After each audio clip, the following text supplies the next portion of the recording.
Palestine. Palestine. Palestine. Palestine. Palestine.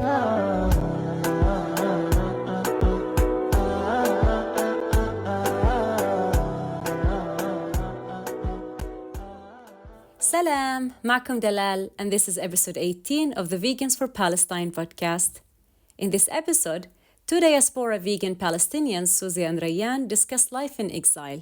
Suzi reflects on her family's history of survival and times throughout the diaspora where she has come across other Palestinians.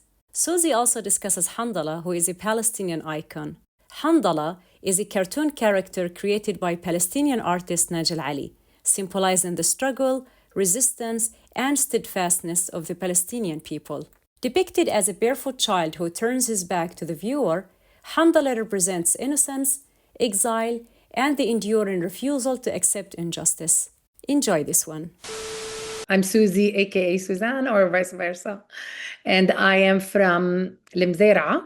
It's one of the destroyed villages during the Nakba. In 1948, my father's family fled and left Limzera. It's part of Lid Ramle, Qada Lid Ramle. They left it walking, pretty much like how the people in Gaza the first time had to flee from the north to the south. They were on foot also. They fled on foot with all their stuff. I think that scene for me, when it happened last year, was the hardest thing for me to watch, because all the stories I grew up listening to from my father, from my uncles, from my grandparents came to life. It was harder than seeing dead bodies and blood and all of that. And I could not continue. It was a regular work day and I had to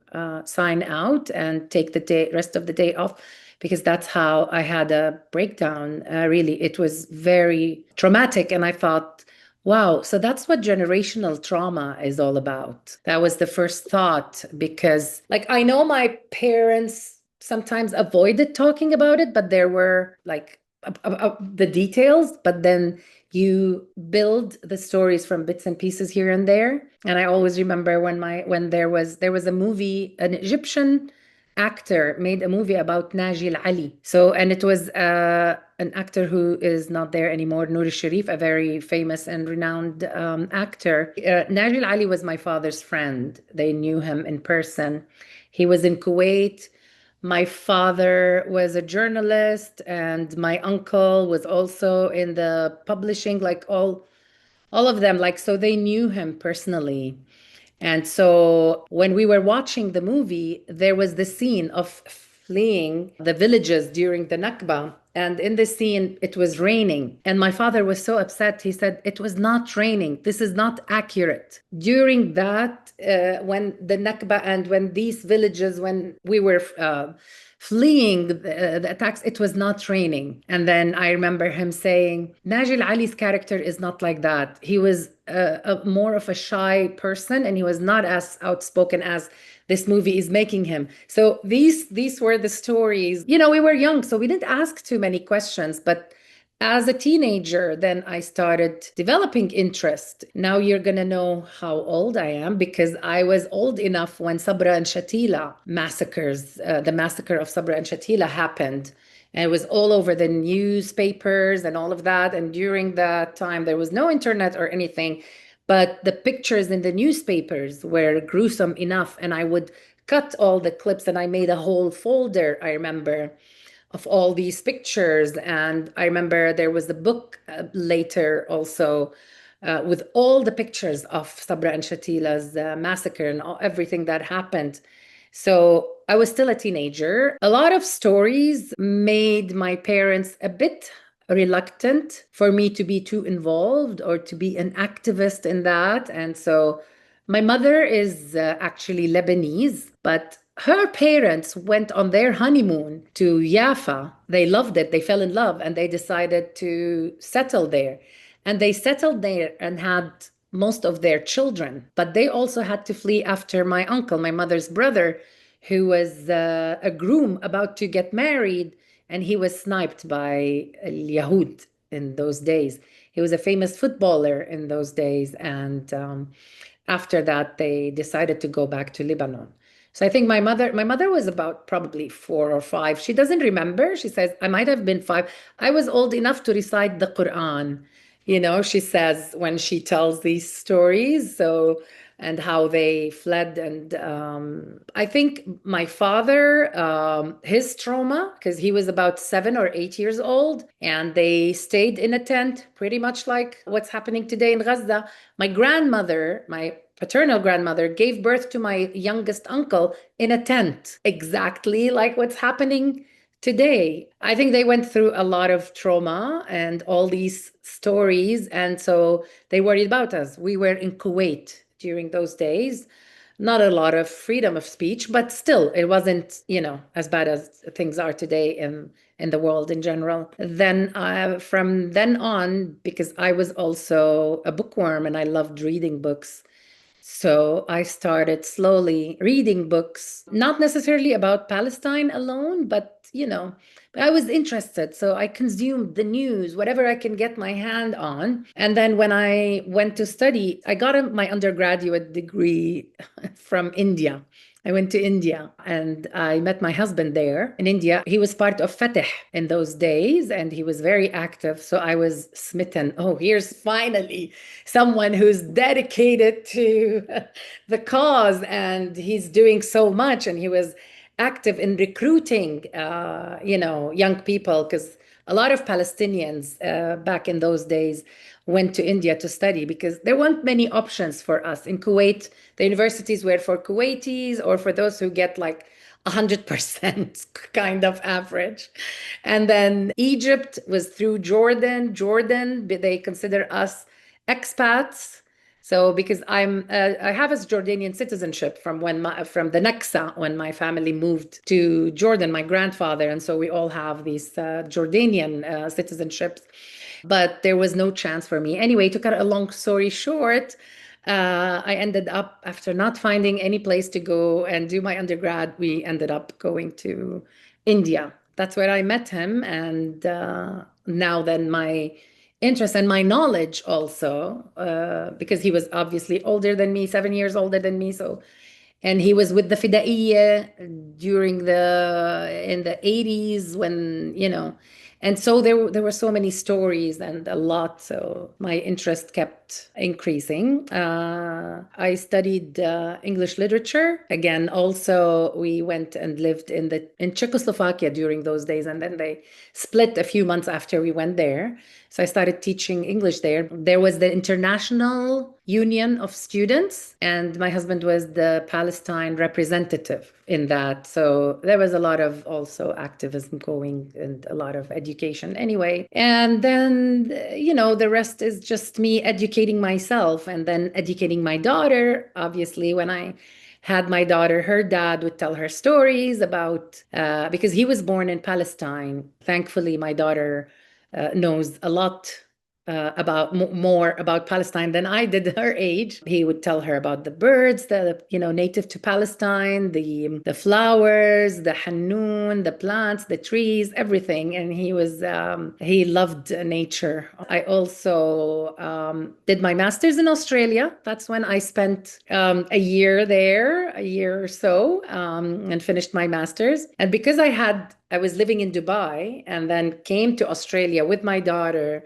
to do my master's. So when they tell me, where did you come from? I tell them, I'm Palestinian from Dubai. I came from Dubai. So a lot of people thought I was from the UAE. And that kind of annoyed me. No, any credit needs to go to a Palestinian. So I was doing very well, and I got what they gave me. After the first semester, they gave me a merit certificate and a scholarship for the second semester because of my strong academic performance. And then I wrote papers about Palestine, about actually critical discourse analysis in the media. So I analyzed during that time. Do you remember when was her name Ghada? They were on the beach and a missile struck her father and her family, and there's a video of her screaming. And she also recently also unfortunately was martyred. I was following the story. So anyway, I compared two news articles, one from Al Jazeera English, and then one, I remember, I think it was the Herald Tribune. And I showed how language was used to manipulate the reader and how media manipulates people and how they need to be aware and be able to do some critical thinking when reading, and the use of passive voice, for example, a rocket veered, not who, all of these things. So that paper, I thought they're going to fight me on it in the university because I was obviously showing the difference between the way the two news articles were written.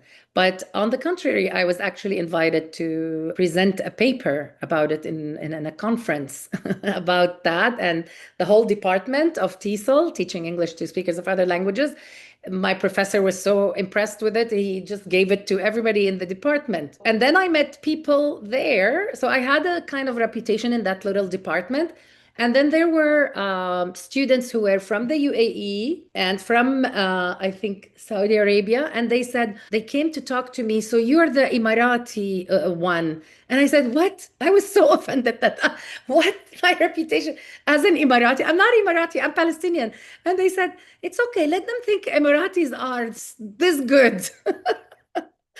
And then what I did when I finished my thesis and I graduated, I went and bought jars and put maramiya and za'atar in every jar and gave it to all the professors who taught me, and wrote typed a small paragraph labeled the jars, how we use the maramiya in Palestine, how thyme is a staple in every Palestinian home, and that I'm Palestinian. you know I've never met anyone who has mentioned Najl Ali in passing ever as someone that, their parents met. So I'm totally fanboying right now. Did you want to explain who Najl Ali is? And did you want to talk a little bit about Handala? Yeah. Actually, this is interesting because this is going to go long. There's a lot of stories related to Handala also. So Naji Ali, I was too young to remember, but he was actually my aunt's neighbor, and he was my father and my uncle's friend. He was a caricaturist and also worked for Kuwaiti papers. My father did too. My father's side of the family are artists, like they're either writers. My youngest uncle has written a lot of books about Palestine, but most of his books are banned in the Arab world. He's very outspoken about what he doesn't like. He passed away recently, a couple of years ago, 3 years ago now. But he was also an artist. There's a story about him also. So they all knew Naji Ali in that they are Palestinians in the diaspora in Kuwait. And in those days, I don't know if you know Taghrib al-Falastiniya, if you have ever watched that show. I'll tell you all about it. I think you will love it because it's the best it's not a documentary, but it serves as a documentary for all generations. And it's been turned into books and also translated into English. So they knew him because he was, obviously Palestinian, and they all knew each other. Kuwait is a very small country, city. They always say that it's his drawings, his caricatures are what got him assassinated, basically. But they talked about him as a very quiet person, kind of shy, not very outspoken, but his character would be different in his caricatures or his cartoons. Like the drawings did not reflect how peaceful he was, how quiet, and how, the kind of personality. So this is the contrast I remember them talking about. So, and of course, Naji Ali is famous for his drawing of Handala. It depicts probably him, a child who is 10 years old, who will not grow until he returns to Palestine. So, and he's turned his back to the world, and that's why his hands are crossed behind him, and he's given his back to the world that has given up on Palestine. So, and he's poor, of course, and that's Naji Ali when he was 10, when he was made to flee Palestine, also with his family. So the name Handala in Arabic, Handal, is a very super bitter plant that even if you step on it, you will feel the bitterness in your mouth. That's how bitter the plant is. So the name was not, what do you call it? What's the word? Was not an, coincidence Exaggeration. or something. He deliberately named him Handala, the child who will not grow, the child who is so bitter because everything that's happening and all the disappointment and the letdown of all the Arab states and all the traders and so on. So this is the story of Handala. I have a whole book of all his drawings, and that's a very precious one. And my daughter also read it when she was older. Yeah, that's what I can tell you about Naji Ali himself. But Handala, it is interesting because when you said Handala and tell me about Handala, I remembered a story. Basically, after I finished my master's, I went back to the UAE and I taught at a university there for 10 years. I used to teach English. So I had a lot of Palestinian students. So it was my habit. Like when I ask people to talk about themselves, you know, these icebreakers and all, they tell me Palestinian. And oh, Palestinian from where?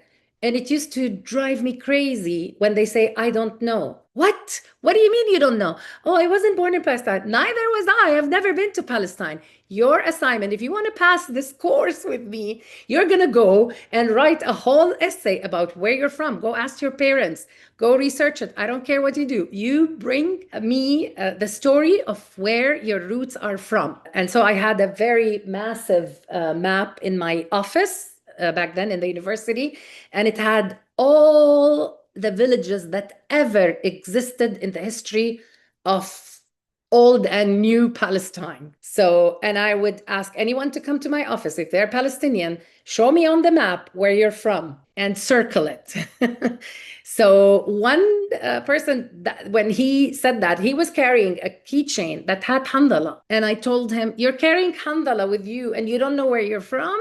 And he said, I told him, do you know what this is, this keychain? And he said, something that has to do with Palestine. He didn't even know anything about it. You see, sometimes the symbols, people just start using them without understanding. They're just there, you know? So I told him, you need to honor this personality and learn more about it.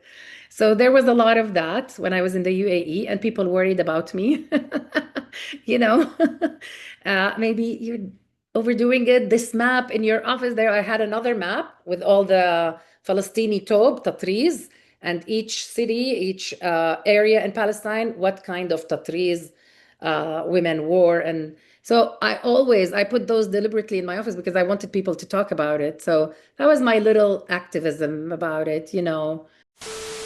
This is Handala, and he is one of the most iconic Palestinian symbols ever. And he was drawn by political cartoonist Naji Ali, who grew up a Palestinian refugee. Handala is drawn as a 10-year-old boy, which was the same age that Naji Ali was when he was forced to flee Palestine. And he will stay 10 years old until he's able to return to his home. Handala is also wearing raggedy clothes and is barefoot, which symbolizes an allegiance to the poor. His hands behind his back represent a rejection of the times where solutions are offered the American way. And all of these become huge factors that resonate with Palestinian refugees and Palestinians in the diaspora all over the world. Many of the Handala cartoons hold the Israeli government and military, as well as the US accountable for the occupation of Palestinian land, as well as holding multiple Arab governments, as well as Palestinian leadership of corruption and selling out to the West. Unfortunately, in 1987, Naji Ali was murdered in London. And although it's been more than 30 years, his work still lives on. I had a student from Gaza in 2008. No, he came in 2009 and was given a scholarship.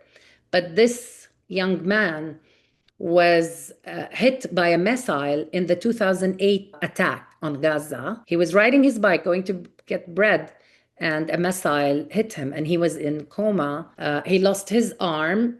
He was in a coma for 6 months between, he was airlifted to Egypt and then Saudi Arabia. And then so they had given up hope that he is going to survive, but he survived. And they brought him to the UAE because there were shrapnel still left there, which could not be removed. So he had to undergo more further treatment. And then in the process, he was given a scholarship and came to study. And he became like our child, like the Palestinian women in the department. We all took care of him, like we supported him. And he's such an incredible person. He came with zero English, and within less than 2 semesters, he passed the language proficiency tests and joined and graduated from the university with the honors. And we attended his graduation, and the whole stood up for him and clapped. And then he was accepted another scholarship to do his master's in business. And then when he finished, he worked for a while in Dubai, but then decided and got married, and we celebrated him. And then he went back to Gaza, and he was teaching at a university there when all of this happened. And he would write me stories about updates, like long updates at the beginning of the attack on Gaza, how they're doing, what they went through, and all the hardships and all of that. And then until we kept losing connection and until things got worse. And then in the first year, his brother was martyred. And then just a few months ago, I lost contact with him, and I kept sending him messages. Then he finally responded and said his little boy was martyred. His son is 4 or 5 years old. He was also martyred. So now it's always, his replies are all my friends in Gaza now, all their responses are, we're still breathing, we're still alive.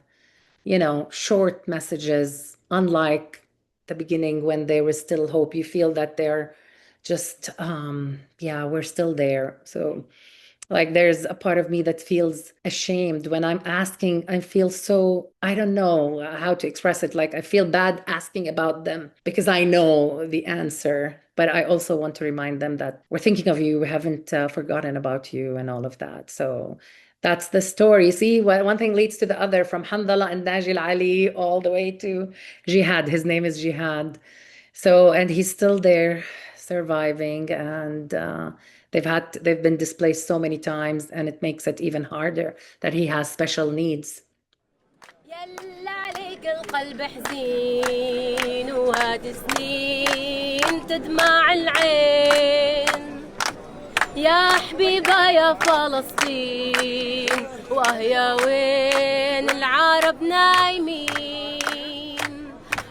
يا زينة البلدان قاومي ربي يحميك من ظلم الخا والعديان والصهيون اللي طمعين فيك ما نسمح فيك يا غزة مالك ريح علي بعيدة يا رفح ورام الله أمتنا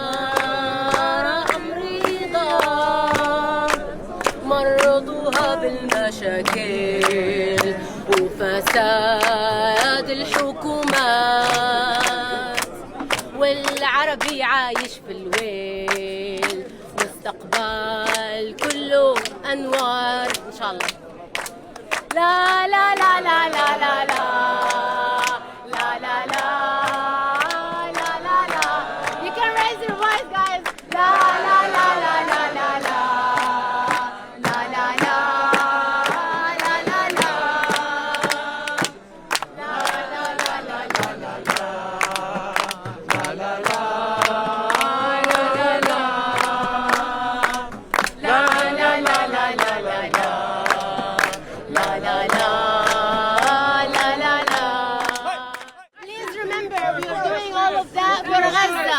Anything that happens is only trying to distract us from what is actually happening in Gaza for our Palestinians, brothers and sisters and mothers and fathers and daughters and sons.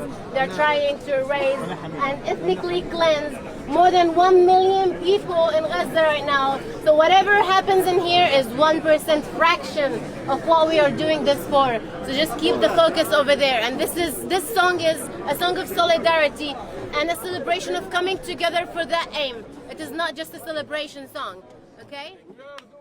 What you told me before about how, with the current events happening in the Gaza Strip, you are reliving your father and your mother's experience of the Nakba, which is part of the story of Handala, because Handala is always in exile. And I think that's why we always see his back as a caricature. We need to acknowledge that pain. And I'm so sorry that you and a lot of us are going through it. I really wish this wasn't the case. Yeah. Especially those that have recently discovered Palestine exists and have connected. For them, this is their first trauma, whereas for us, it's a trigger of a trauma we've inherited. Yeah. And I think our emotions vary from anger, resentment, sometimes hope, sometimes gratitude for the people who are willing to sacrifice so much to be on our side and to help us. But sometimes I will spend a horrible night crying my eyes out, watching everything, and then go the next day to work. And so in my workplace, I have found many ways to remind everybody that I'm Palestinian, that Palestine exists, and I bring it in every possible, whether through food. We had an international potluck for Christmas. So I made vegan musakhan rolls, the small ones. And I put the Palestinian flag with a toothpick and the Palestinian flag on the dish and wrote that it is a Palestinian dish. And then there was somebody in the office who turned out to be Palestinian. She brought the non-vegan one. And I told them, okay, so we'll have a competition and see which Palestinian musakhan wins. And, so that was something. So I always make sure that I bring something Palestinian, like whenever there's a potluck or anything. I wear the kufiya to work. I know one day somebody will say something. My bag, my work bag, my laptop bag has all these, and the occupation now, Palestine flag, Palestine, map of Palestine, a kufiya kind of wristband tied to my. So I want people to come and talk to me. It's all like, asserting that part, but I also want somebody to make a comment and talk and be educated. I bring za'atar manaish, I bring shay and sage. Now everybody says shay maramiya. I bring a flask of shay maramiya. I tell them it's good for your stomach, it's good for everything. My grandmother used it as as a remedy for all the ailments you can think of. Wherever there's a chance to speak about how Palestine is also forgotten here. Our team chats, if they ask, like we have sometimes, some questions relevant to Palestine, and I tell them this country does not recognize Palestine yet, so I don't think they will have these measures in place. And then in our team leader, we had a meeting, and she said, "Would anybody like to do the land acknowledgement?" And I said, "Yes, I'll do it." So of course I wrote a different one. She said, "I can send you the one and I said, "No, I would like to write my own." So I did that. Churchill Island, as a Palestinian, no one will understand the plight of the indigenous people of this land that we are now on. And, and I said a lot about what we share and how they also went through appropriation, colonization, and all of that. And land acknowledgement would become just lip service if we don't do the work that is required. We need to educate ourselves. As an immigrant myself, I admit that I was kind of ignorant. Like we knew, but we didn't understand, So when I started learning more about the history of Canada and the Indigenous people and First Nations and residential schools and all of that, I felt guilty as an immigrant. But I'm here now, and I've been here for 10 years, and a lot of people have made a life here. So I felt that it's not enough to feel guilty. I need to do the work. So I started educating myself, reading a lot about it, reading books written by Indigenous people, knowing their names, appreciating their art, and trying to see what else. Here we have on the 30th of September, Truth and Reconciliation Day, which is a federal holiday for federal workers. And there's a lot now during this month, there's a lot of work in the workplace to educate us about Indigenous people. And it's presented by Indigenous people. And so they offer also a lot of resources. And I never miss any of these meetings because I feel it's the least we can do to help them. And they are always by our side. In all the demonstrations, you will find at least a few of them alongside. And so nobody will understand our plight like people who've gone through it and still suffer the consequences of it. So there's that. Can I just say, as a fellow diaspora Palestinian who also unfortunately lives in a settler-colonial society, I lived in Palestine for a short time as a teenager, and I remember I was there, and now I'll show my age. So I was there for the 50th anniversary of the Nakba, and Wow. Where? oh, in Ramallah. In Ramallah. So Yeah. you've been, oh, I'm so jealous. Yeah, I've never been. One day we'll return. One day, راجعين inshallah. احنا. Inshallah. Yeah. أكيد. أكيد. And I remember on one side you had celebrations of fireworks and and then on the other side you had a day of mourning. And then when I got back to Australia, I saw pretty much the same story here. Mm, And mm, I felt a lot of shame and anger.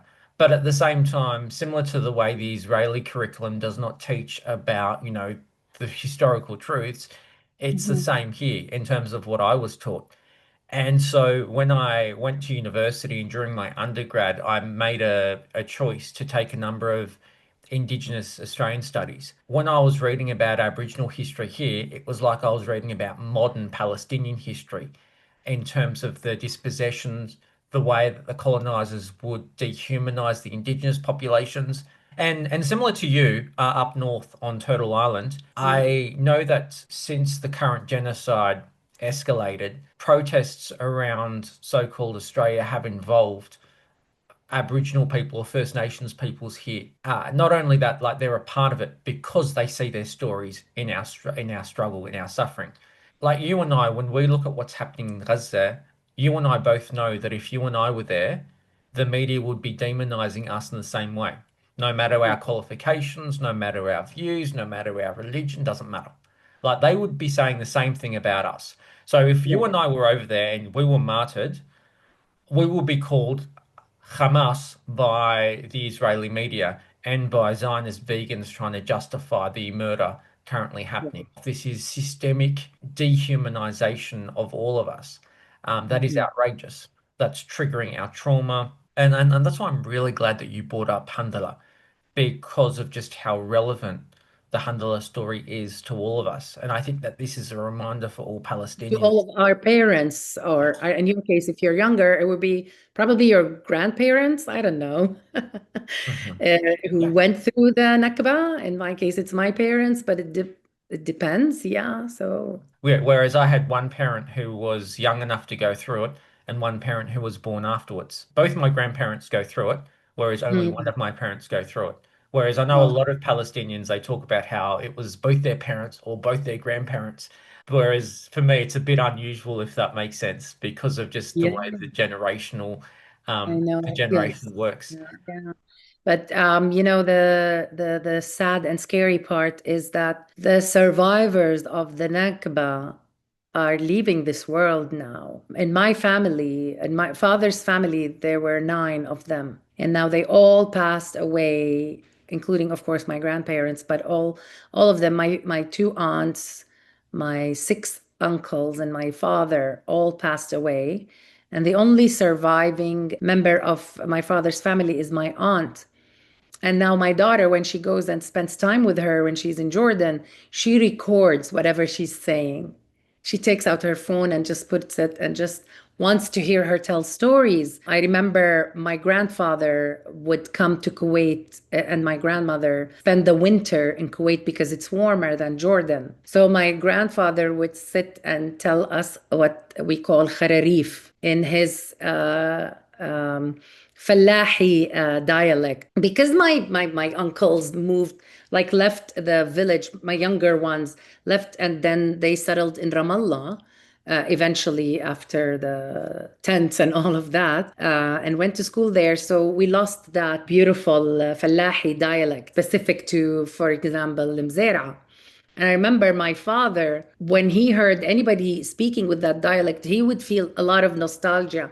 And he would just sit them and talk, make them talk, so because he wanted to hear them talk. So my grandfather would sit us and tell us khararif. And these are like, folk tales, sort of the Palestinian, kind. And we would be mesmerized. And we recorded all of these during that time on cassettes. Oh gosh, they were so precious. And then we lost them in the war because we were in Kuwait. Mind you, I've experienced war several times, like more than once in my life, but my parents also experienced it even more. So there was the Nakba, the Daksa. And then in Lebanon, because when I was little, like I was born in Kuwait, but then my family went to live in Lebanon, and my father had a print press for Fatah.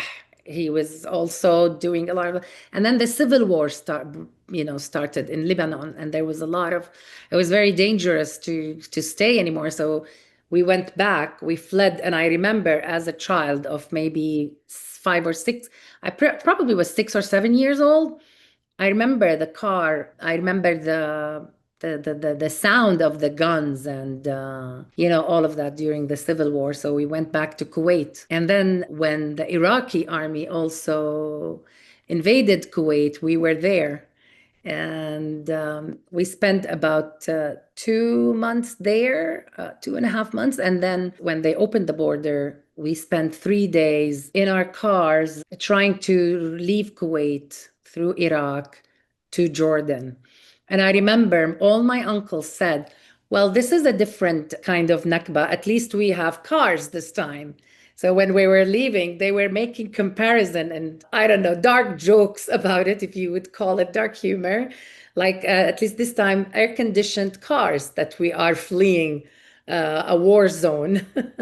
So yeah, there was all of that. So unfortunately, that war, we lost all these things. I don't know where the cassettes were, they disappeared. And because, when you leave. So it is my biggest regret that we don't have those cassettes, because he would tell us about the Shatir Hassan, Al Ghule. And they would say things like, it was very mesmerizing for us. So, but now I have books in Arabic that have things that preserve these things. And then somebody from our village wrote a book about our village, Lemzera, one of Palestine's destroyed villages. And he had documented a lot of pictures, a lot of the family tree and everything, and the schools that were there. So I think that's also precious. He also passed away, but there are 3 editions of this book, and we all have copies of it. So, I just grew up with different people in my family, especially my father's family, trying to preserve, and document what happened to us. And now most of them are not there anymore. So I'm glad there are all these books and materials that they left for us, and stories to preserve, because we don't want to be forgotten, right? And we will not be forgotten, I know, especially now, we'll never be forgotten. Israel made sure that we will never be forgotten with all the heinous crimes that they have committed and all the atrocities. So, and we're also doing the work. I like to think that we're doing the work. And so, yeah, I'm Palestinian, Jordanian, Lebanese, born in Kuwait. But when somebody asks me, where are you from? I tell them I'm Palestinian, because this is the most important identity that needs to be preserved and asserted and protected. And that's the one that's threatened. هنا عندي حياتي وعندي كل عاداتي، وكبرت كأنه الإحساس بالغرب انولد معي. بطل يسعني جلدي ولا بيسع أحلامي، خايفاني أنام سنين وأوعى وبعدي بين تبيت. عمري مع حقي مرهون لأحاسيس محيت من كتب التاريخ كأنها تاريخ. And now tell me about your veganism. So my veganism. So I've always loved animals. I don't remember, there were very few years in my life when there wasn't an animal, a pet at home. Growing up, my father loved animals too. So we had parrots, fish, cat, dog, everything. All my family loves them, but I think mine was a bit different. I don't know. It's just my empathy for animals was just more. So I've always had them. When we were fleeing the war in Kuwait, there was a kitten who was abandoned by a family who left it because they were. She was obviously not a street cat, but she was scared, and I carried her and took her with me. We were in the car. So I carried that kitten. She was scared. She was scratching me. She was, we spent more than 3 days on the road in the heat of August in the Gulf. And I was holding on to that cat the whole time. And everybody was angry with me. Leave her, leave her. We're fleeing war, and this is not even your cat. And I just, in my mind, I'd rather die than leave that kitten abandoned. I just couldn't do that. So for all those 3 days, wallahi, yeah, Ryan, I did not eat. I did not drink water and I did not use the washroom. So I didn't eat and drink because I did not want to have to use the washroom in any way, because I knew once I let go of the cat, nobody will take care of her. They will just abandon her, whoever. So we were several cars, my uncle's car, my relatives, and people fleeing. Until I arrived in Jordan, I had not slept or eaten, or it happened that I loved animals. And when I was in India, there were cats, feeding them and all of that. And then when I moved to Dubai, I also had a dog and a cat back in Prague when I lived there. So I always had animals. Now in Dubai, when I lived in the UAE, not specifically Dubai, but Sharjah, one of the Emirates in the UAE, there were many stray cats and dogs, so many of them. We went to adopt a cat for my daughter, and that's how I got into the volunteering work of animal rescue. For around 9 years of my life there, I was rescuing cats and dogs, fostering them, trying to find them homes, depleting my budget, my salary, and everything. I had an open account with the vet to cover all these. He gave me, a discounted rate because they're rescues. And so all I did back then was I've always had dogs and cats rescued. And so you can hear my cat in the background meowing. She's the senior one. She's 19 years old. And I picked her up from the streets of Sharjah. So she was one of my rescues. And I never made the connection. Can you believe, like, I was involved in animal rescue and I loved animals so much, but I never made the connection that I'm rescuing these animals, and the things I would do in the middle of the street, I would stop cars to rescue a cat from under the bridge. I would call the police to come and block the way to get a kitten from here. I did crazy things. And so I was so dedicated, but never made the connection until my sister, my half sister who lives in Spain, came to visit. She was vegetarian. And then she inspired us and my daughter. First, my daughter became vegetarian. She was, I would say, 16 or 17. And I said, sure, yeah. And so we became a vegetarian household. I would cook vegetarian food. And I became creative. I loved cooking more. And I was, it was really fun. And then it was time for my daughter to come and study here. And she wanted to become vegan when she came here. And I was worried about her that, I don't know, health-wise, how is that going to be? I was so ignorant. I didn't know much. Then I started watching. I found Forks Over Knives, the whole food plant-based, and I was interested, intrigued in it. And then I watched Earthlings. And that's when it hit me. I've been rescuing animals and doing all of this for cats and dogs and whatever helpless animal I could find, but I was okay cooking a leg of lamb or on cooking meat and chicken and all of that. And that's when I decided to go. So it started with, I'm doing it both. It's appealing for my health, whole food, plant-based, and it's appealing to my values towards and my love towards animals. So it's a win-win. I still wasn't educated about the impact of it on the environment. That came at a later stage. But the challenging part was people around you. Some friends were offended. My daughter, when we get invited, especially in Jordan, when we get invited, she would whisper, "Don't tell them that I'm vegetarian. I'll just put the meat in your plate quietly."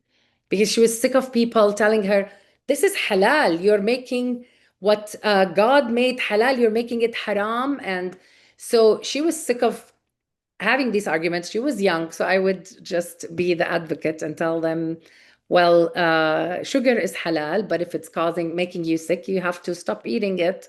So it was just, these arguments. So it wasn't an easy ride at first. At first, some of my friends were supportive and they wanted to do the whole food plant-based because it's good for the health. So we did that a lot and we had potlucks and we were getting creative, but then it started gradually taking more, especially after I moved to here, and it started taking more the vegan direction because I met other vegan fellows, and there were these monthly potlucks for vegan or vegan curious people. And, and when you start looking for resources, one thing will lead to the other, and you start learning more and reading more. Even when I was in Dubai, I remember an article that I gave as a reading comprehension for my students, and it was about the impact of meat on the environment. And that was my first encounter, how much water is wasted on, let's say, 200 pounds of beef as compared to tons of potatoes and carrots and all of that, the water, the land, and all of that. So yeah, it was a slow process. And that's why I feel that I find myself less judgmental and more tolerant of people who are not vegan and I wasn't born vegan, and it was a slow process, and I didn't have anyone judging me. And except for probably once when somebody was aggressive, had an aggressive response to me when I said, it's hard to be vegan 100% sometimes. They were very dismissive and aggressive in their response. And I said, yeah, that's not how I want to come out. And I want to encourage more people. So I didn't make a lot of impact on the people around me, unfortunately. A couple but it's just very challenging and hard in our community to get people to make the connection.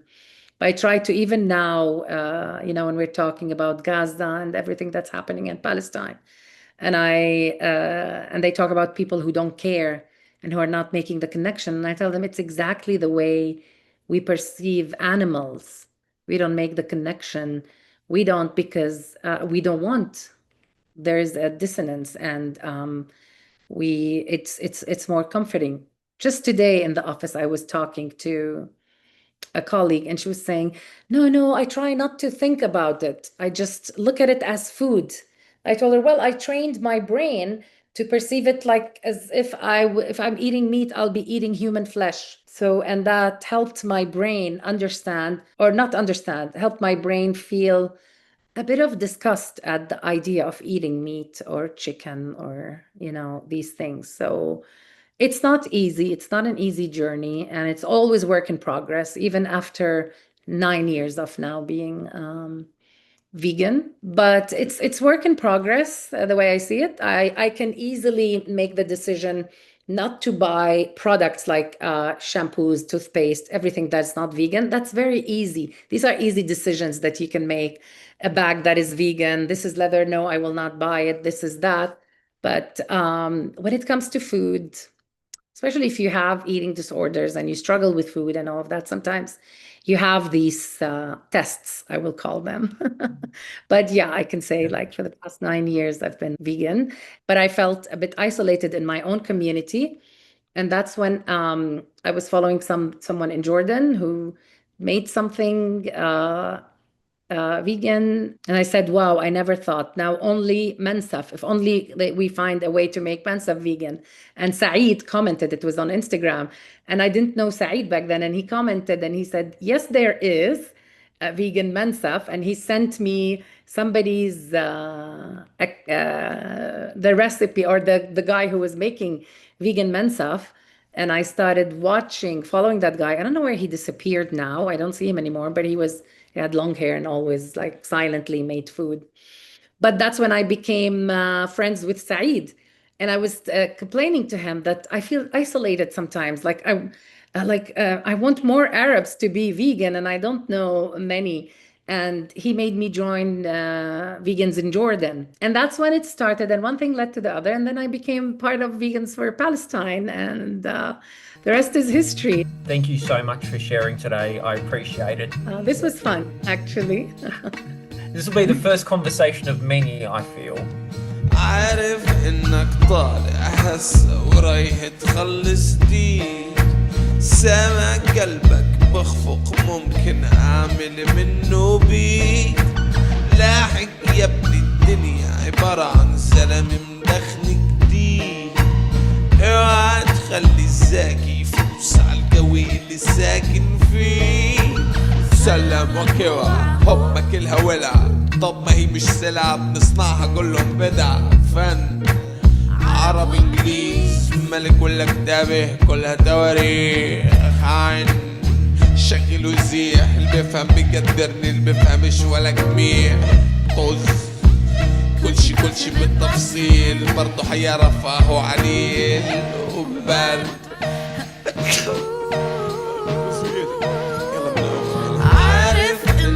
طالع هسه ورايح تخلص دين سامع قلبك بخفق ممكن اعمل منه بيت لاحق يا ابني الدنيا عبارة عن زلمة مدخن كتير اوعى تخلي الزاكي يفوز على القوي اللي ساكن فيه زيك داك تواني بتمرق شديني حالك تخليها استفرط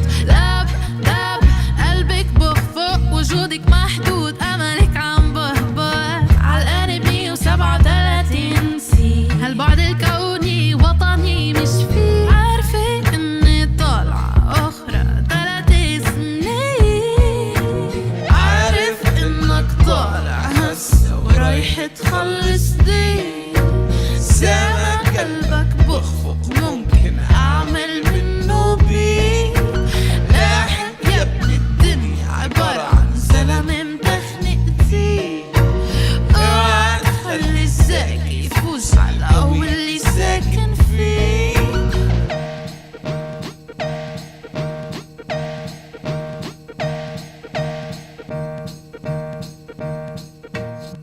This is the last thing that I'm going to say. I made one Free Palestine video and I'm being absolutely attacked in the fucking comments and I'm receiving death threats in my DMs. So I just wanted to say one last time for the record, free Palestine, free Sudan, free Congo, and free all of the people across the world who are going through genocide.